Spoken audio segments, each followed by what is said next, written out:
నమస్తే welcome to ప్రజానా news. ముఖ్యంగా తెలంగాణ రాష్ట్ర రాజకీయాలు ఒక వైపున చెప్పుకోవాలంటే హీట్ ఎక్కుతున్న పరిస్థితి. నువ్వా నేనా అన్నట్లుగానైతే ఒక పాలన కొనసాగుతుంది. మొన్నటికి మొన్న రేవంత్ రెడ్డి ఒక మీటింగ్ లో చేసిన వ్యాఖ్యలు ఇప్పుడు దుమారం అవుతున్నాయి.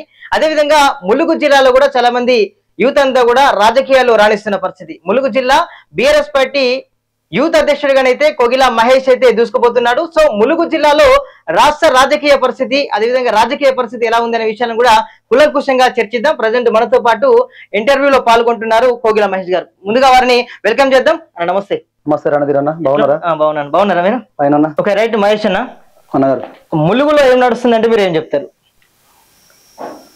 ములుగులో విచ్చలవిడిగా శాండ్ మాఫియా, భూమాఫియా, ఎవరైనా ప్రశ్నించే గొంతుకలు, ప్రతిపక్ష పార్టీలో ప్రభుత్వాన్ని విమర్శిస్తే చాలు, సోషల్ మీడియాలో ఒక పోస్ట్ పెడితే చాలు, వాళ్ళ మీద అక్రమ కేసులు బనాయించి వారు ప్రతిపక్ష నాయకుల, వాళ్ళ మీడియా మిత్రుల, సామాన్య రైతుల, ప్రజల అనే తారతమ్యం లేకుండా, మరి మంత్రి గారికి తెలుస్తూ జరుగుతుందో తెలియకుండా జరుగుతుందో కానీ ఒక నిర్బంధం అయితే ఇక్కడ స్పష్టంగా కొనసాగుతున్నది. గత 10 ఏళ్లలో మా బీఆర్ఎస్ పార్టీ ప్రభుత్వం చేయలేని ఒక రాజకీయ కక్ష సాధింపు చర్యలను ఇక్కడ ఉన్నటువంటి నాయకత్వం చేసి చూపిస్తుంది. ప్రస్తుతానికి ములుగులో ఎవరైతే ప్రజల పక్షాన్ని నిలబడతారో వాళ్ళని అరగదొక్కే ప్రయత్నం మాత్రం స్పష్టంగా కనిపిస్తూ, ఇసుక మాఫియా కానీ, ల్యాండ్ మాఫియా కానీ, గ్రావెల్ మాఫియా కానీ, ఎక్కడ ఏ వనరు దొరికితే దాన్ని ఇక్కడి నుంచి తరలించుకుపోయి జేబులు నింపుకునేటువంటి ఒక వ్యాపారం మాత్రం స్పష్టంగా జరుగుతుంది ఇక్కడ. ఓకే, రాజకీయం అంటేనే ఒకసారి అధికారం వస్తూ ఉంటది, ఒకసారి ప్రతిపక్ష పాత్రను కూడా పోషించాల్సి ఉంటుంది. అది ఒకటి ఒక హోప్ అన్నట్టే ప్రజలకు కానీ పార్టీకి కూడా. కానీ నిజంగా ములుగు జిల్లాలో అసలు ప్రతిపక్ష పార్టీయే లేదు, ప్రతిపక్ష పాత్రను కూడా ఈ బీఆర్ఎస్ నేతలు కూడా నిర్వర్తిస్తలేదు అనేటువంటి నానుడు అయితే ఇప్పుడు ప్రజెంట్ అయితే కనబడుతుంది. దీనిపై మీరేమంటారు? ఎప్పటికప్పుడు మా జిల్లా పార్టీ అధ్యక్షులు సమయం ఉన్నప్పుడల్లా సమస్యల మీద స్పందిస్తూ వివిధ మండలాల్లో పర్యటిస్తున్నారు. మా అభ్యర్థి మాజీ జిల్లా పరిషత్ చైర్మన్ నాగజ్యోతి గారు కూడా మీరు ఎప్పుడు చూసినా కూడా నిత్యం ప్రజల్లో ఉంటున్నారు. యువకునిగా, ఉత్సాహవంతునిగా, నేను కూడా తెలంగాణ ఉద్యమకారునిగా ఇప్పటి వరకు తెలంగాణ రాష్ట్ర సాధన ఉద్యమంలో, ములుగు జిల్లా సాధన ఉద్యమంలో గత 16 నెలలుగా నిర్విరామంగా ఏదైతే గత ప్రభుత్వంలో ఎంపికైనటువంటి దళిత బంధు బాధితులకు న్యాయం చేయాలని ఇప్పటి వరకు రాష్ట్ర వ్యాప్తంగా పర్యటించడం, ఎప్పుడు కూడా ఇక్కడ ప్రతిపక్షం లేదనుకోవడం వాళ్ళ పొరపాటు. ఇక్కడ ప్రజలే రేపు ప్రతిపక్షంగా వ్యవహరించి ఇక్కడ ములుగు ఎమ్మెల్యే సీటును అత్యధిక మెజారిటీతో గెలిపించి కేసీఆర్ గారిని మళ్ళీ ముఖ్యమంత్రి ఎప్పుడు చేద్దామని ఉవ్విళ్ళూరుతున్నారు. వీళ్ళు కేవలం ప్రతిపక్షం లేదని, ఎవరు మాతో మాట్లాడడం లేదని, మా గురించి మాట్లాడడం లేదని ఒక అపోహలలో ఉంటున్నారు. ఖచ్చితంగా దానికి ప్రతిపక్షం అనే దానికి బాధ్యత రోజు రోజుకు మీకు కనిపిస్తుంది. స్పష్టంగా ఇప్పటి నుంచి వినిపించేటట్టు కూడా చెప్తాం. ఓకే, ఇటీవల కూడా మన ముఖ్యమంత్రి రేవంత్ రెడ్డి గారు ఒక మీటింగ్ లో పాల్గొన్నారు. కొన్ని వ్యాఖ్యలు చేసిండు. అది మన ప్రభుత్వం గురించి, అధికారుల గురించి, నన్ను తినండి, నన్ను ఇట్లని కొన్ని వ్యాఖ్యలు చేసిండు. దాన్ని ఎట్లా చూస్తారు మీరు? అంటే దయచేసి ముఖ్యమంత్రి ఆ భజన మండలి, సలహా మండలి, అదే మంత్రివర్గాన్ని కూడా నేను ఒక చిన్న విజ్ఞప్తి చేస్తున్నా మన ప్రజానాడి ఛానల్ తరఫున. ఓకే, ఒక రాష్ట్రానికి ముఖ్యమంత్రి ప్రజల్లో ధైర్యం నింపే ప్రయత్నం చేయాలి. పెట్టుబడులు తీసుకొచ్చేటువంటి ఒక ధైర్యాన్ని పారిశ్రామికవేత్తల్లో కల్పించాలి. ఆయన ముఖ్యమంత్రి అని మర్చిపోయి ఇంకా ప్రతిపక్ష నాయకుడిని అనుకుంటున్నారా? దయచేసి మీరు ముఖ్యమంత్రి రేవంత్ రెడ్డి గారు మీరు ముఖ్యమంత్రి అని గుర్తు చేయండి. ఎందుకంటే ఎవరు కూడా వాళ్ళ పార్టీ ఎమ్మెల్యేలే అతని పేరు మర్చిపోయేటువంటి దుస్థితికి వచ్చింది కాబట్టి ఆయన ముఖ్యమంత్రి కాదని మాట్లాడుతున్నాడు. అయినా ధనిక రాష్ట్రం, మన ఆదాయం రెట్టింపైంది, 4000 పింఛనిస్తామని చెప్పి ప్రగాలు పలికిన ముఖ్యమంత్రి ఈ రోజు నన్ను కోసుగా తినండి, ఇదే చేద్దాం, రైతు బంధు రద్దు చేద్దామా, ప్రజల మధ్యలో, ఉద్యోగుల మధ్యలో ఒక వైషమ్యాన్ని సృష్టించి ఈ రాష్ట్రాన్ని అధాపాతాలానికి తొక్కేసే ప్రయత్నంలో కాంగ్రెస్ పార్టీ ఉందా, కాంగ్రెస్ పార్టీ ముఖ్యమంత్రి ఉన్నాడా అని ప్రజలకు సందేహం వస్తున్నది. నిజంగానికి సాతగాకపోతే దిగిపో. మళ్ళీ 10 సంవత్సరాలు కూడా మళ్ళీ అధికారంలోకి వచ్చేది కాంగ్రెస్ పార్టీ అని కూడా అని అంటున్న పరిస్థితి. ప్రజలు మర్చిపోయి కూడా కాంగ్రెస్ పార్టీకి ఇక ఓటు వేయరు. ఇప్పటికి కూడా మేము గ్రామాలలో పర్యటిస్తుంటే మళ్ళీ ఓట్లు ఎప్పుడైతే బిడ్డ కేసీఆర్ గారిని మేము ముఖ్యమంత్రి చేసుకోవాలి, అతని ద్వారానే బంగారు తెలంగాణ సాధ్యమైంది, మాకు రైతు బంధు ఈ టైంకు పడుతుంది, ఈ టైంకు మేము పెట్టుబడి పెట్టుకోవచ్చు అనే రోజు కాంచి ఈ రోజు అప్పుడు వర్షాన్ని ఎప్పుడు వస్తాను మబ్బు వైపు చూసేటువంటి రైతాంగం ఈ రోజు రేవంత్ రెడ్డి ఎప్పుడు డబ్బులు ఎత్తడో తెలియక అప్పుల కోసం చూసేటువంటి దౌర్భాగ్య పరిస్థితి ఈ రాష్ట్ర ప్రభుత్వం తీసుకొచ్చింది. ఓకే, ఇన్ని చేసిండు కేసీఆర్ గారు, ఈ రైతు బంధు అని, రైతు బీమా, రకరకాల పథకాలు చేసిండు, ముసలిలో పెన్షన్ అని. అయినా కూడా కేసీఆర్ గారిని వాళ్ళందరూ కూడా పక్కకు తప్పించడానికి కారణాలు ఏంటి అసలు? అబద్ధపు హామీలలో సామాన్య ప్రజలు, ముఖ్యంగా గ్రామీణ ప్రాంత ప్రజలు, మాకు కేసీఆర్ గారు తులం బంగారం ఇప్పుడు రేవంత్ రెడ్డి గారు ఇస్తా అన్నారు, ఆయన కళ్యాణ లక్ష్మి ఇచ్చిండు, రైతు బంధు 12,000 ఈయన 15,000 ఇస్తా అన్నాడు. ఇట్లా ఎన్ని ఉచిత హామీలు ఇవ్వాలో, ఎన్ని ప్రజలను మోసం చేయాలో కాంగ్రెస్ పార్టీ నరనరాన జీర్ణించుకొని అవి ఆ విషయాన్ని ప్రజలపై చిమ్మింది.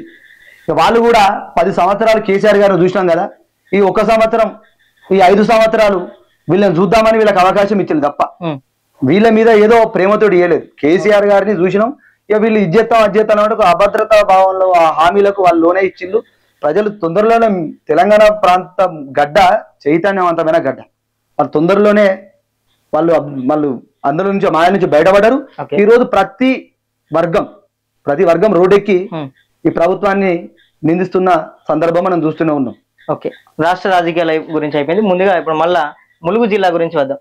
ములుగు జిల్లా అంటేనే ఒక అడవిలకు సంబంధించి, అదేవిధంగా ఒక ఉద్యమాల కిల్లాగా చెప్పుకోవచ్చు. అదేవిధంగా మనకి ఇటు ఇసుక గురించి కూడా ములుగు జిల్లాలో ఒక టాపిక్ నడుస్తుంది. అంటే ప్రభుత్వం ఎన్ని కట్టుదిట్టమైన చర్యలు చేపట్టినా కూడా జీరో ఇసుక దందా అనేది కూడా రన్ అవుతుంది బాగా అని కూడా వినిపిస్తా ఉంది. సో మరి ఏంది దీని వెనుక ఉన్నది ఎవరు, ఇది ఎందుకు నడుస్తుంది ఎట్లా? గత ప్రభుత్వంలో ఒక స్పష్టమైనటువంటి ఇసుక పాలసీ తీసుకొచ్చి రాత్రి 8 గంటల నుండి ఉదయం 5 గంటల వరకు, స్పష్టంగా చెప్తున్నాం, రాత్రి 8 గంటల నుండి ఉదయం 5 గంటల వరకు ఇసుక రవాణా డీడీల రూపంలో ఎవరైతే పర్మిషన్ తీసుకుంటారో వాళ్ళకి మా ప్రభుత్వం ఇసుకను ఇక్కడి నుంచి తరలించుకునేటువంటి ఒక సదుపాయాన్ని కేటాయించింది. కానీ ఇప్పుడు మనం పోయి చూసినా కూడా 24 గంటలు ఇసుక యథేచ్ఛగా వే బిల్లులు లేకుండా కాంగ్రెస్ పార్టీ నాయకులు వాళ్ళు సొంత టిప్పర్లు పెట్టుకొని అక్కడ ఉన్నటువంటి ఇసుక రీచులతో మాట్లాడుకొని జీరో దందాకు తీసి ఈరోజు కోట్లకు పడగెత్తి వాళ్ళు ఈరోజు ఇక్కడ అమాయకమైనటువంటి గిరిజన బిడ్డలను, అమాయకమైనటువంటి పేద ప్రజల ప్రాణాలు కూడా పోతుంటే, ఇసుక లారీల కింద వాళ్ళు నలిగిపోతుంటే కూడా వాటిని పట్టుకోకుండా పోతున్నారు. ఇక్కడ స్థానిక మంత్రివర్యులు సీతక్క గారు ఇక్కడ అంతా పారదర్శకంగా జరుగుతుంది. మరి పారదర్శకంగా జరిగినప్పుడు ప్రజల నుంచి వ్యతిరేకత ఎందుకు? ఎక్కడ ఈ జిల్లా యంత్రాంగం ఎవరిని కూడా ఒక లారీ నాపినట్టు మనకు కనబడదు 16-18 నెలల. ఎక్కడ జిల్లా అధికారి ఎక్కడ కూడా ఒక లారీని తనిఖీ చేసి దానికి ఫైన్ రాసినట్టు కనబడదు. యథేచ్ఛగా అధికార యంత్రాంగం కూడా ఇక్కడ చూసి చూడనట్టు వ్యవహరించడం, ఆ అవినీతిలో వీరు కూడా దాన్ని ఎంకరేజ్ చేసినట్టు పార్టిసిపేట్ కావడం ప్రజలందరూ గమనిస్తున్నారు. దయచేసి మంత్రి గారికి చెప్తున్నాం, ఆ మధ్యలో ఆ పేరు ఎందుకో, ఆ అబ్బాయి పేరు మనం తెలుసుకుంటాం. ప్రభుత్వం వచ్చిన కొద్ది రోజులే రేవంత్ రెడ్డి గారు స్టిక్కర్ వేసుకొని ఇసుక లారీలు పట్టుబడ్డాయి ములుగు ప్రాంతంలో. పడితే ఆయనకు నాకు సంబంధం లేదు, సస్పెండ్ చేసినామాట. మీ దగ్గర పనిచేసిన వ్యక్తి, మీ దగ్గరనే ఉన్న వ్యక్తి అట్లా చేస్తే మాకు తెలియదు అంటారు. సరే, దాన్ని మీరు కప్పించుకునే ప్రయత్నం చేస్తున్నారు. కాకపోతే ఇక్కడ ఉన్నటువంటి సామాన్య ప్రజానీకం క్లీన్ గా అబ్జర్వేషన్ చేస్తున్నారు. ఇక్కడ ఏం జరుగుతుంది, ఇసుక దోపిడీ ఎలా జరుగుతుంది అనేది ప్రధాన వనరు, ఆర్థిక వనరు ములుగు జిల్లాకు. కాకుండా ఇక్కడ ఒక్క రూపాయి కూడా ఇక్కడ ములుగు ప్రాంతానికి అది చేయకుండా హైదరాబాదు ఆ పట్టణ ప్రాంతాలకు తరలించకపోతున్నారు. ఇంత పోతున్నది. మరి బీఆర్ఎస్ పార్టీ ఇక్కడ ములుగు జిల్లాలో ఇట్లుండి ఒక మంచి క్యాడర్ ఉన్నటువంటి ఈ జిల్లాలో మరి ఇట్లా జరుగుతుంది, మీ పార్టీ ఏం చేస్తుందంటే ఏం చెప్పు? మేము అధికారులకు మేము ఇప్పుడు ప్రతిపక్ష పార్టీగా ధర్నా చేసినాం, అధికారులకు వినతి పత్రం ఇచ్చినాం. నేనే స్వయంగా జిల్లా కలెక్టర్ గారికి, ఎస్పీ గారికి నేనే రిప్రజెంటేషన్ ఇచ్చినాను. మా పార్టీ వాళ్ళందరం కలిసి కూడా ఒక ధర్నా చేసినాము. అంటే వాళ్ళు అధికారులు చేయాల్సిన పని, అధికార పార్టీ చేయాల్సిన పని, ప్రభుత్వం చేయాల్సిన పని ప్రతిపక్ష పార్టీగా మేము ప్రశ్నించడం చేస్తాం. ప్రజలు ఏదైతే ఇబ్బంది పడుతున్నారో వాటిని మళ్ళీ జరగకుండా చూసుకోమని మాత్రం మేము ఖచ్చితంగా చెప్పగలుగుతాం. కానీ మేము పవర్లో లేము కదా. మీ పవర్లోకి వచ్చినాక దీన్ని ఎట్లా చేయాలో, ఈ ఇసుక దందా నడిపేట వాళ్ళ గురించి, ఈ భూదందా నడిపేట వాళ్ళ గురించి, ఇక్కడ ఎవరైతే అక్రమంగా మైనింగ్ చేస్తున్న వాళ్ళ గురించి మేము ఖచ్చితంగా ఈ 10 సంవత్సరాల్లో మేము చేయలేనటువంటి కొత్త రాజకీయ క్రీడను కాంగ్రెస్ పార్టీ ఇక్కడ ప్రవేశపెట్టింది. ఆ క్రీడ వాళ్ళకంటే మేము ఉద్యమకారులుగా బాగా ఆడతాం, అది వాళ్ళకి తెలియదు. మేము ఉద్యమం కాంచి దెబ్బలు తిని కేసులు పెట్టుకొని కుటుంబాలు రోడ్డు పాలైనా కూడా తెలంగాణ రాష్ట్రాన్ని తీసుకొచ్చి వీళ్ళు కాంగ్రెస్ పార్టీనా, వీళ్ళు బీఆర్ఎస్ పార్టీనా, వీళ్ళు బీజేపీ పార్టీనా, వీళ్ళు సిపిఐ అని చూడలేదు. కేసీఆర్ గారు చెప్పిందంటే సకల వర్గాలు తెలంగాణ ఉద్యమంలో పాల్గొన్నాయి, ఒక రేవంత్ రెడ్డి గారు తప్ప. ఎందుకంటే రేవంత్ రెడ్డి ఎన్నడూ కూడా జై తెలంగాణ అన్న ముఖ్యమంత్రి కాదు. అయినా కూడా అన్ని పార్టీలకు సమన్వయం చేయాలి. ఇక్కడ ప్రతిపక్ష ఎమ్మెల్యేగా సీతక్క గారు ఉన్నా కూడా ములుగు జిల్లా ఇచ్చి ఆమెకు ప్రాధాన్యత ఇచ్చిండ్రు, ములుగు అభివృద్ధిలో ఆమెకు మొదటి ప్రాధాన్యత ఇచ్చిండ్రు. మేము అట్లా చూడకుండా అందరి కలుపుకుపోయి చూస్తే ఇప్పుడు ఇక్కడ ఉన్నటువంటి కాంగ్రెస్ పార్టీ నాయకులు కొద్ది రోజులు వీళ్ళు ఆటలు, నేను మరీ ప్రజానాడి ఛానల్ తర్వాత చెప్తున్నా, కొద్ది రోజులు మీరు ఆటలు ఆడండి, మీరు ఎన్ని ఆటలు ఆడినా తట్టుకోవడానికి మేము సిద్ధంగా ఉన్నాం. మాకు జైలు గోడలు కొత్త కాదు, ఆ ఊసలు కొత్త కాదు, ఆ సంఖ్యలు కొత్త కాదు, ఆ దెబ్బలు కొత్త కాదు. కానీ మీరు ఇదే పంతా కొనసాగిస్తే మేము కొట్టే దెబ్బ ప్రజాక్షేత్రంలో కొడతాం. మీ లెక్క అక్రమ కేసులు కాదు, మీ రాజకీయ జీవితాలకే అదే ప్రజల మధ్యలో సమాధి కడతాం. ఒక మీ మాటల వెనుక ఫైర్ ఉంది, అది రానున్న రోజుల్లో తప్పకుండా నెరవేరుతుందా? ఖచ్చితంగా. ఎప్పుడు ఎలక్షన్స్ వచ్చినా స్థానిక సంస్థల నుంచి మొదలు పెడితే రాబోయే ఎమ్మెల్యే ఎలక్షన్ లో గౌరవ కేసీఆర్ గారు ముఖ్యమంత్రి అవ్వడం ఖాయం. వచ్చిన తర్వాత మా పంతాను మార్చుకోవాల్సిన అవసరం మాకున్నది. ఎందుకంటే మా కార్యకర్తలను, మా సోషల్ మీడియా కార్యకర్తలను, మా యువకులను, మా పార్టీ నాయకులను ఏ విధంగా వీళ్ళు చెరబడుతున్నారో, ఏ విధంగా వాళ్ళని వీళ్ళు ఇబ్బంది పెడుతున్నారో ప్రతిదీ నాకున్న పరిచయాలతో అధిష్టానానికి ప్రతిదీ నేను ఒక నివేదికను సమర్పిస్తూనే ఉన్నాను. ఇవాళ ఆ పైచాచిక ఆనందం పొందేటువంటి కొంతమంది కాంగ్రెస్ పార్టీ నాయకులకు చెప్తున్నా, నేను అధికారం ఎవరికి శాశ్వతం కాదు. మంచి చేసినటువంటి ఎన్టీఆర్ గారిని ఓడించినటువంటి గడ్డను చూసినాం. తెలంగాణ అసాధ్యమైన తెలంగాణ రాష్ట్రాన్ని సుసాధ్యం చేసి బంగారు తెలంగాణ చేసినటువంటి తెలంగాణ జాతిపిత కేసీఆర్ గారిని కూడా మీ అబద్ధపు హామీలకు లోనై ప్రజలు పక్కకు పెట్టడం చూసినాం. ఇంత అరాచక పాలన చేస్తున్నా 6 నెలల నుంచే మీ యొక్క ప్రభుత్వం మీద వ్యతిరేకత మీకు తెలుసు. రాబోయే రోజుల్లో మా మంచితనాన్ని చాతగానితనంగా తీసుకుంటే ఖచ్చితంగా 100కు 100 రెట్లు బలంగా మేము ప్రజాక్షేత్రంలో మరీ చెప్తాం, ప్రజాక్షేత్రంలోనే మీకు బుద్ధి చెప్తాం. రైట్. ఇంకొకటి, ఎలక్షన్ల టైంలో కూడా మీ యొక్క నాయకురాలు గెలుపు కోసం మీరంతా కూడా కృషి చేసిండ్రు. అప్పుడు చాలా మంది జనం కష్టపడేటువంటి వ్యక్తులంతా కూడా కనబడ్డారు. కానీ ఇప్పుడు ప్రజలు కొంచెం ఇబ్బందులకు గురవుతున్నారు. అంటే కొన్ని సమస్యలు తీరడం లేదని కూడా వారంతా కూడా పోరాటం చేస్తున్న పరిస్థితి. అందులో కూడా బీఆర్ఎస్ నేతలంతా కూడా అంటే వాళ్ళకు సపోర్ట్ చేయని పరిస్థితి. అంటే కేవలం బీఆర్ఎస్ నేతలైన డబ్బులు ఉంటేనే ప్రజల తరపున ఉంటారా? మరి ఇప్పుడు ములుగు జిల్లాలో అసలు ప్రజల పరిస్థితి నిజంగా అధ్వానంగా మారుతున్న పరిస్థితి. అయినా కూడా మీ నేతలంతా కూడా ఎక్కడికి పోయినారు? మేము నిత్యం ప్రజల్లోనే ఉంటున్నాం. గౌరవ ముఖ్యమంత్రి కేసీఆర్ గారు చెప్పిన పదం మీకు మరోసారి చెప్తాం. ఈ ప్రభుత్వం వచ్చిన తర్వాత మనం కూడా కొంత సమయం ఇస్తామని చెప్పిళ్ళు. ఆలో మేము కూడా సమయం ఇస్తామని మేము కూడా వేచి చూడలేదు.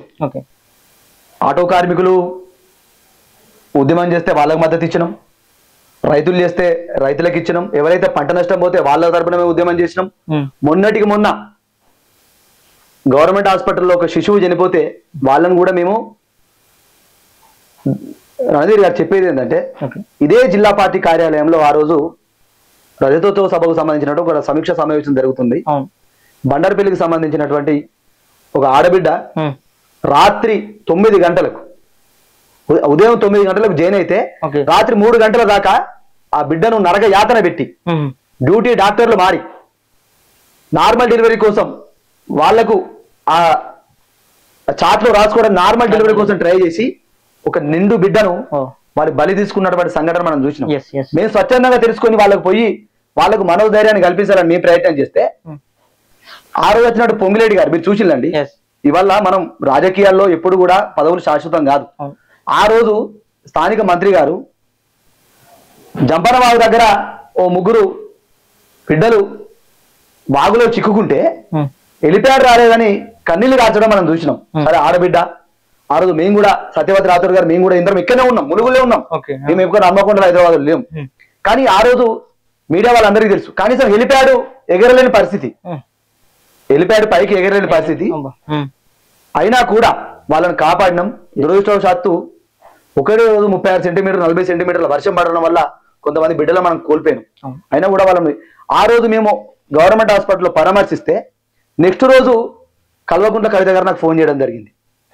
సోదరా వాళ్ళను అదేరే పడద్దని చెప్పు, నేను భద్రాచలం పోయేది ఉన్నది, నేను ములుగు మీదకి వెళ్ళి వస్తా, కుటుంబాన్ని పరామర్శిస్తా, కుటుంబానికి ఆర్థిక సాయం చేద్దాం, మంచి ట్రీట్మెంట్ అందజేద్దామని నాకు చెప్తే నేను ఆ కుటుంబ సభ్యులకు కొంత సమాచారం ఇస్తే రాత్రికి రాత్రే మళ్ళీ పోయి ఆ కుటుంబాన్ని పరామర్శించినట్టు వాళ్ళు ఒక యాక్టింగ్ చేసి ఆ రికార్డింగ్ నీకు వినిపిస్తారు.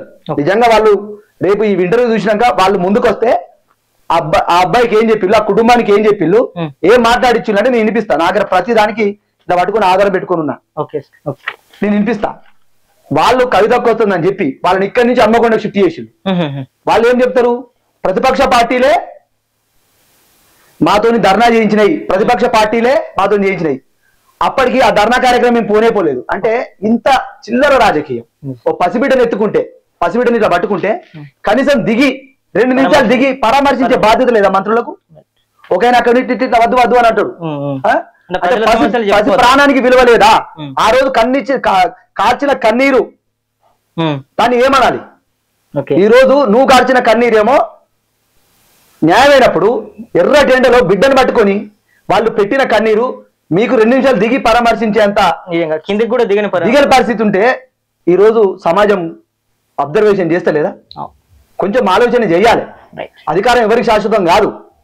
మనం ప్రతిపక్షంగా ఎంత అయితే నేను ఈ రోజు ప్రతిపక్ష నాయకుడిగా ఎంత మాట్లాడుతున్నానో రేపు భవిష్యత్తులో అయినప్పుడు కూడా అదే బాధ్యతగా ఉన్నప్పుడే ప్రజలు మనల్ని నమ్ముతారు, మళ్ళీ మళ్ళీ అవకాశాలు ఇస్తారు. ప్రతిపక్షంలో ఉన్నప్పుడు ఒక తీరు, అధికార పార్టీకి వచ్చిన ఒక తీరు. మన మార్పును చూస్తే ఇదే రాజకీయ సమాధి ప్రజలే కడతారు, మనం ఏమేం కట్టడం అవసరం లేదు. రైట్. ఇంకొకటి, చాలా మంది ఏ పార్టీలో చూసినా కోవటులు లేకపోతే వాళ్ళు ఏమంటారు బినామీలు కూడా ఉంటారు. బీఆర్ఎస్ పార్టీలో కూడా ఇటు కాంగ్రెస్ పార్టీ తరఫున కాంగ్రెస్ పార్టీకి సంబంధించిన బినామీలు కూడా బీఆర్ఎస్ పార్టీ ములుగు జిల్లాలో ఉన్నటువంటి మాటలు అయితే మనకు బహిరంగంగానే వినిపిస్తున్న పరిస్థితి. సో దానిపైన మీరు ఒక యూత్ నాయకుడు ఎట్లా స్పందిస్తారు? మా పార్టీలా కోవర్టిజం ఏం లేదు. వాళ్ళు కేవలం ఎవరైతే కొద్దిగా ఆ పార్టీని కాపాడుకుంటారో, ఆ పార్టీ పరంగా బలంగా కనిపిస్తారో వాళ్ళ మీద కోవర్ట్ అనే ముద్ర వేసి ఆ పార్టీలో వాళ్ళను చులకన చేయాలన్న భావం తప్ప ఇక్కడ పార్టీ అత్యంత పటిష్టంగా ఉన్నది. రాబోయే రోజులలో ఇంకా పార్టీ బలంగా పోరాడుతుంది. ఏదైనా అలాంటి వాళ్ళు ఉంటే పార్టీ అధిష్టానం క్లీన్ గా అబ్జర్వేషన్ చేస్తున్నది ఇక్కడ ఏం జరుగుతుందని చెప్పి. కోగిల మహేష్ అనే వ్యక్తి ఏం చేస్తున్నాడో పార్టీకి తెలుసు. మనం అనుకుంటాం ఇలా ఇక్కడ ఏం జరుగుతుందో ఎవరి తెలియదు. పార్టీ కేసీఆర్ గారికి, కేటీఆర్ గారికి, హరీష్ అన్న గారికి, కవిత గారికి ప్రతిదీ నేను పెద్ద నాయకులందరికీ మేము టచ్ లో ఉండడం కాదు, మేము చేసిన పనే వాళ్ళకి టచ్ లో ఉంటుంది. మీకు ఫోన్ చేసి మాట్లాడడం ఇంత బాగా చేస్తున్నావు లేకపోతే ఇంకా చేయాలనేటువంటి విషయాలను కూడా కేటీఆర్ గానీ హరీష్ రావు గానీ మీతో టచ్ లోకి వచ్చిల్లా? అంటే నా రాజకీయ ప్రస్థానమే 2005లో తెలంగాణ భవన్లో తెలంగాణ రాష్ట్ర సమితిలో ప్రారంభమైంది. అప్పటి నుంచి ఇప్పటి వరకు నిబద్ధత కలిగిన కార్యకర్తగా నేను పనిచేస్తున్నా. నేను పనిచేసే క్రమంలో కేటీఆర్ అన్న ఖచ్చితంగా మొన్న తెలంగాణ భవన్ పిలుచుకొని మాట్లాడిండు, హరీష్ అన్న కూడా ఇంటికి పిలుచుకొని మాట్లాడిండు. కవితకి ఎప్పుడు కూడా వెన్నుదన్నుగా ఉంటూ సోదరా ఏదున్నా కూడా ఒక ఆడబిడ్డగా నేను నీ వెంబడుంటా, నువ్వు ఎక్కడ కూడా భయపడని అవసరం లేదు. నీలాంటి గొంతుక ఖచ్చితంగా పార్టీకి అవసరం. మీరు ఎంత బలంగా కష్టపడితే భవిష్యత్తు పార్టీ అధికారానికి వచ్చిన తర్వాత ఆ భరోసా మేము కల్పించే చేస్తాం. ఎప్పటికప్పుడు కేసీఆర్ గారు కూడా చాలా మందితో మేము చేసిన ఉద్యమం గురించి, దళిత బంధు ఎస్పెషల్లీ దళిత బంధు ఉద్యమం గురించి, ఒక దళిత బిడ్డగా నా వాళ్ళని కాపాడుకునే ఉద్యమం చేస్తున్నా కాబట్టి నా గురించి కొంతమంది దగ్గర ప్రస్తావించడం, ఆ బోయినపల్లి వినోద్ కుమార్ లాంటి వాళ్ళు, వి ప్రకాష్ లాంటి అన్న వాళ్ళ దగ్గర కూడా ప్రస్తావించడం, నేను చేస్తున్న ఉద్యమం ఇక్కడికే పరిమితం కాలేదు, సార్ దగ్గర కూడా ఉన్నది అని చెప్పి నేను గర్వంగా మీ అందరికి చెప్పగలుగుతున్నాను. రైట్. ములుగు నియోజకవర్గం లేదా జిల్లా అభివృద్ధి కాంగ్రెస్ ప్రభుత్వం ఇప్పుడున్నటువంటి మంత్రి సీతక్క చేస్తున్నారు కాబట్టి బీఆర్ఎస్ నాయకులంతా కూడా సైలెంట్ గా ఉన్నారు అనేటువంటి మాటలు అయితే వినిపిస్తున్నాయి. దీన్ని ఎట్లా చూస్తారు? అంటే కేసీఆర్ గారు ఒక మంచి పథకం పెట్టిండు, కంటి వెలుగనే పథకం. ఇది దురదృష్టం ఏంటంటే అప్పుడు కాంగ్రెస్ పార్టీ వాళ్ళు బీఆర్ఎస్ ముఖ్యమంత్రి కేసీఆర్ గారు పెట్టిందని అది వాళ్ళు పరీక్షలు తీసుకొని కళ్ళద్దాలు తీసుకోలే కావచ్చు. అవసరం కూడా మళ్ళీ ఆ కళ్ళద్దాలు ఇంకా మేము ఎక్కడన్నా ఉంటే తెప్పించి ఇస్తాం. ఆ కళ్ళద్దాలు మీరు పెట్టుకోండి, మా కళ్ళు మాకు స్పష్టంగా కనిపిస్తున్నాయి, పోయి మీరు చేసిన అభివృద్ధి ఏందో చెప్పండి. ఇక మేము చేసిన అభివృద్ధి మా గారి ఆల్రెడీ డాక్యుమెంటేషన్ పరంగా పెట్టుకొని ఉన్నాం. ఇది గౌరవ ముఖ్యమంత్రి కేసీఆర్ గారు ఉన్నప్పుడు మెడికల్ కాలేజ్, మెడికల్ హాస్పిటల్, గిరిజన యూనివర్సిటీకి భూముల కేటాయింపు, అదే ఇప్పుడు ఏదైతే కేసీఆర్ గారు ఇక్కడ తీసుకొచ్చినటువంటి అభివృద్ధి పథకాలు, అభివృద్ధి ఫలాలు, సంక్షేమం మీరు ఆ కళ్ళద్దాలు పెట్టుకొని చూస్తే మీకు అనిపిస్తుందేమో, మేము తీసుకుపోయి చూపిస్తాం. కేసీఆర్ గారు ఆనవాళ్ళు ఇక్కడ ఏమున్నాయి. ఇప్పుడు మంత్రి గారు ఉంటున్నటువంటి ఆ క్యాంప్ ఆఫీస్ కూడా కట్టింది కూడా. మీరు ఇప్పటివరకు కూడా మరి ఇంత అభివృద్ధి జరుగుతలేదని కూడా మీరు ఎందుకు మరి సైలెంట్ గా ఉన్నారు? ఎందుకు మీరు ధర్నాలు కొని రాష్ట్రోకాలు కొని ఎందుకు చేస్తలేరు? మరి సమయం ఇచ్చినాం, సందర్భం వచ్చింది, ప్రజల నుంచి వ్యతిరేకత మొదలైంది. ఇప్పుడు ప్రతిపక్ష బాధ్యత ఏంటంటే ప్రజల నుంచి వచ్చేటువంటి అవుట్పుట్ తీసుకొని ఉద్యమ కార్యాచరణ ఎవరైనా ప్రిపేర్ చేసుకుంటారు. మాకున్న ఇప్పుడు మేము మాట్లాడితే ప్రజలలో మాకు మంచి పేరు ఉన్నది, అది ఓర్వలేకనే చేస్తున్నారు అని మాట్లాడు. ఈ రోజు ఈ తడిసిన ధాన్యాన్ని కూడా కొనే దిక్కు లేదు. 500 రూపాయలు బోనస్ ఇస్తాం అని చెప్పి వాళ్ళతోటి సన్నరైజ్ చేసుకొని సన్న వడ్లు వేసుకొని ఈ రోజు కొనే పరిస్థితి లేదు. కేసీఆర్ గారు 500 కోట్ల సంవత్సరానికి 500 కోట్ల నష్టం సీజన్ కున్నా కూడా ప్రతి ధాన్యం గింజను ఉన్నారు. ఈ రోజు ధాన్యం కొనే పరిస్థితి ఉన్నదా? మిల్లర్లకు ప్రభుత్వానికి మధ్యలో నిరుపేద రైతులు ఈ రోజు అవస్థలు పడుతున్నారు ధాన్యం కొనక. ఖచ్చితంగా వాళ్ళందరూ కలుపుకొని ఉద్యమం కేసీఆర్ గారు రైతోత్సవం మొన్ననే అయింది. అరే తినబోతు రుచులెందుకు, కొద్ది రోజులలో కార్యాచరణ మొదలవుతుంది. మొదలైన తర్వాత మీకు ఏ విధమైనటువంటి చెమటలు పట్టే కార్యాచరణ ఉంటుంది. అది ములుగులో ఖచ్చితంగా ఇంకా సపరేట్ కార్యాచరణ కూడా మేము చూస్తాం. ములుగు మీద ఫస్ట్ ప్రత్యేక దృష్టి ఉన్నది అధిష్టానానికి. నాకు తెలిసినంత వరకు ఇప్పుడు రజతోత్సవ సభ జరిగింది, అది నిజంగా దాని వల్ల మీలాంటి యువకుల్లో కానీ అదేవిధంగా నియోజకవర్గ వ్యాప్తంగా కూడా ఒక కార్యకర్తలకు నూతన ఉత్తేజం వచ్చిందని అనుకోవచ్చా? రజతోత్సవ సభ ఒక మేడారం కుంభమేళను, ఒక కుంభమేళ మన ఉత్తరప్రదేశ్ లో పుష్కరాలు జరిగినటువంటి ఆ కుంభమేళను తరిపించే విధంగా జరిగింది. పండగ వాతావరణంలో స్వచ్ఛందంగా 10 లక్షల మంది అంటే స్వచ్ఛందంగా ఇంకా 5-6 లక్షల మంది అక్కడికి రావడానికి సిద్ధపడ్డారు. అక్కడి దాకా పోయిళ్ళు. ఇంకా దాన్ని చూడలేక ఓర్వలేక ఓలో గ్రీన్ మ్యాట్ అంటాడు, ఓడో కళ్ళద్దలు లేక ఇట్లా మాట్లాడతారు. వాళ్ళు కూడా సభకు వచ్చిన ఉన్నారు. మీ కార్యకర్తలు అనుకోండి, ఒక దాదాపు 10% కార్యకర్తలు కాంగ్రెస్ పార్టీలు కూడా అడిగి వచ్చిండ్రు. వాళ్ళు కూడా మేము కూడా కొంతమందికి వెహికల్స్ ప్రొవైడ్ చేయడం చేసాం. వాళ్ళ పేరు చెప్పేందుకు. ఇంకొక విషయం ఏంటంటే అట్రఫ్లాపైన సభ గురించి మీరు మాట్లాడేందుకు, అట్రఫ్లాపైన సభ మీరు మాట్లాడేందుకు, మీరు ఎందుకు గుమ్మడికాయ దొంగలని మీరు ఎందుకు అనుకుంటారు? 56 నిమిషాలు మీరు మీ ముఖ్యమంత్రి గారు రేవంత్ రెడ్డి గారి నివాసంలో ఆ సభ చూసిందంటే ఆ అట్రఫ్లాపైన సభను మీరు చూసాల్సిన అవసరం ఉండదు. ఆ 56 నిమిషాలు ప్రజా సంక్షేమం కోసం మీరు వాళ్ళ ఒక పాలసీ మేకింగ్ కోసం టైం సరిపోతుంది కదా.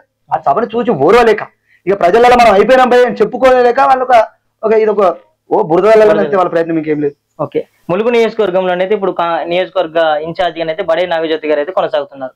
నిజంగా ఆమె యొక్క రాకను మీరంతా కూడా స్వాగతిస్తున్నారా, లేకపోతే ములుగు నియోజకవర్గంలో బీఆర్ఎస్ పార్టీకి తరపున ఇంకెవరైనా వచ్చేందుకు అవకాశాలు ఏమైనా కనిపిస్తున్నాయి?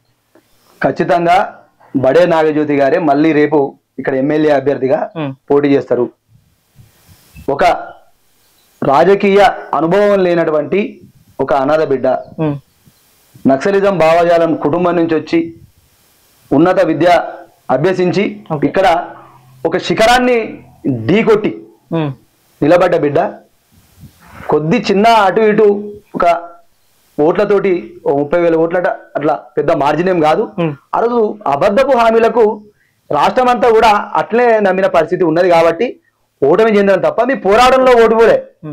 ప్రజలు ఆ అబద్ధ హామీలు నమ్మి ఆ ఓడించలు తప్ప. లేకపోతే ఇక్కడ అభ్యర్థి ఇద్దరు గిరిజన బిడ్డలే, అదేవిధంగా ఇద్దరు కూడా కొంచెం మావోయిస్టు కుటుంబానికి సంబంధించిన బిడ్డలే. మరి ఆ సీతక్కకు ఈ బడే నాగజ్యోతి దీటైన వ్యక్తిగా, దీటైన నాయకురాలుగా మనం చెప్పుకోవచ్చా?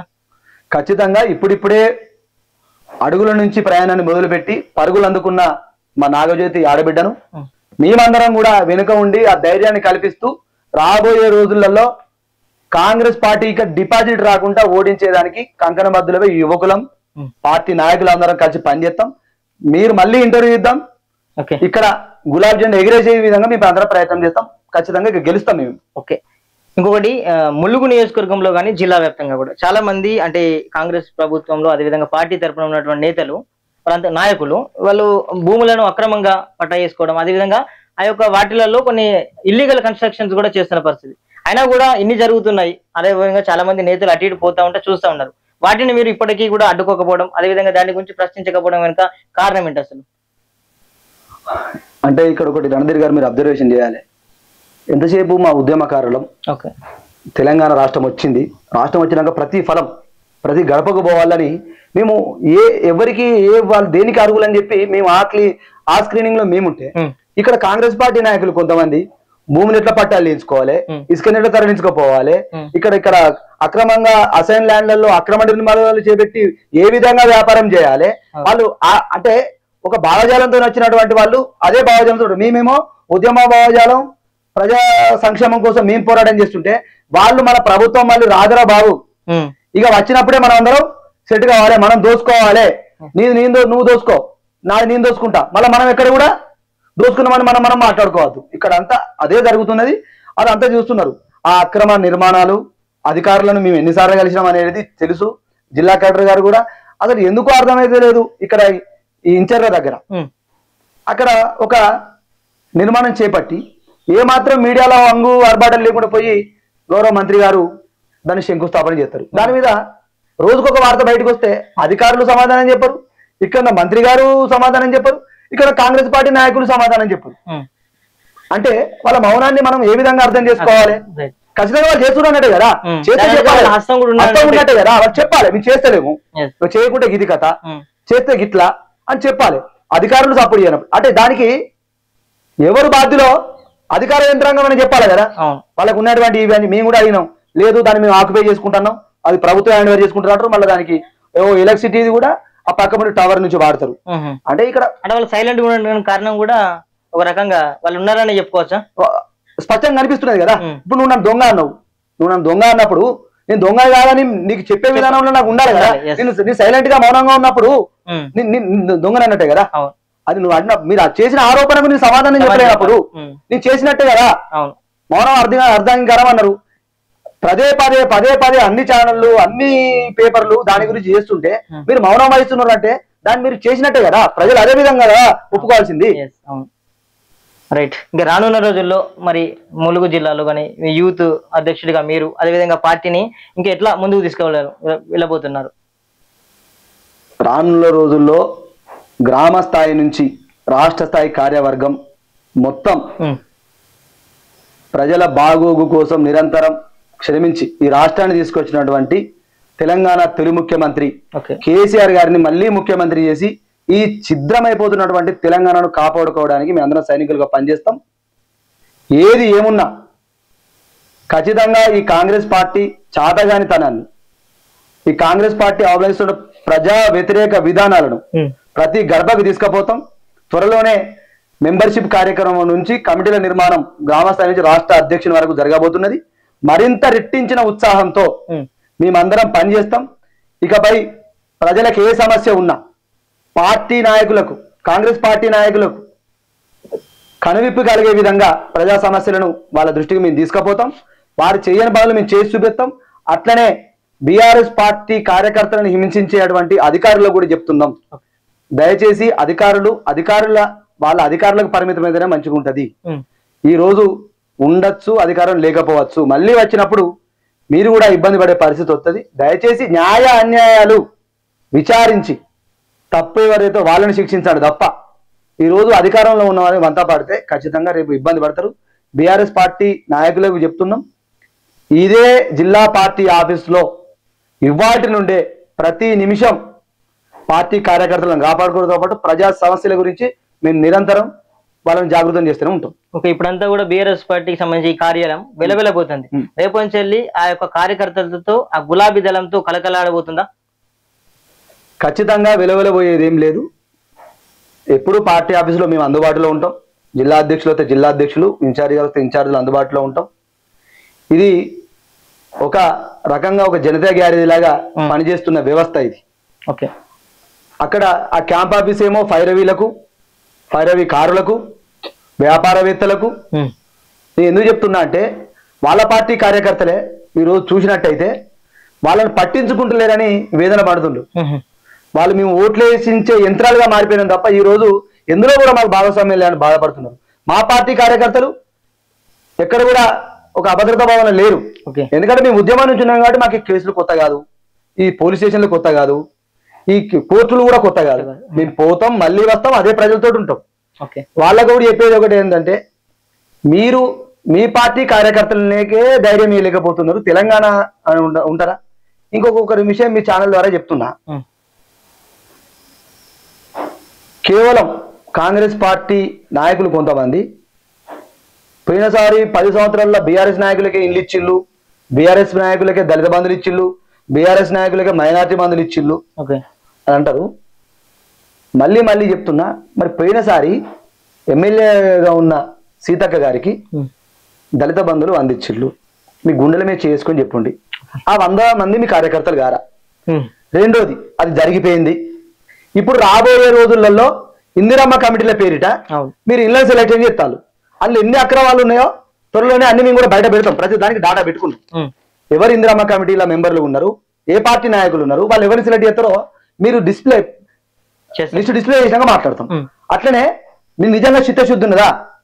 ప్రజానాడి ఛానల్ తరపున మిమ్మల్ని అందరినీ నేను సూటిగా క్వశ్చన్ చేస్తున్నా.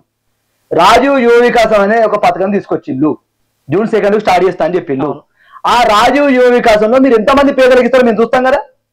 మేము ఇస్తామో కార్యకర్తలకు అన్నారు కదా, మీరు దేనికి ఇస్తారో మేము చూస్తాం. మీ కాంగ్రెస్ పార్టీ నాయకులకు ఇస్తారా, కార్యకర్తలకు ఇస్తారా? నిర్మోహమాటంగా చెప్తున్నారు నిస్సిగ్గుగా. మేము కాంగ్రెస్ పార్టీ నాయకుల కోసమే, కార్యకర్తల కోసమే రాజీవ్ వికాసం తెచ్చినాం, మనలోకి ఇవ్వాలి. ఇట్లా చెప్పే ముఖ్యమంత్రి పేద ప్రజలు వాళ్ళు గంగలు కలిసిపోని, వాళ్ళకి సంబంధం లేదు. ఇక్కడ ప్రతిదీ కార్యకర్తకే చెందాలి. కార్యకర్తలకి ఏంటి, పేద కార్యకర్తలకి ఏంటి, పేద ప్రజలకి ఏంటి, మేము అర్థం కదా. మీ లెక్క మేము ఇందిరామ ఇల్లు కానీ, దళిత బంధువులు కానీ, మైనారిటీ బంధువులు కానీ ఛాలెంజ్ చేసి చెప్తున్నాం. మేము పేద ప్రజలకు, అన్ని పార్టీల వాళ్ళకు, జర్నలిస్టులకు, ఉద్యమకారులకు, కుల సంఘాలకు, ప్రజా సంఘాలకు పెట్టిన చరిత్ర మాది. మీరు రాజీవ్ యువ వికాసంలో ఎంతమందికి పెడతారో మేము చూస్తాం. చూసిన తర్వాత మీ ఆటలు ఎట్లా నడపాలో, మీ ఆటలు ఎట్లా కట్టడి చేయాలో మేము చెప్తాం.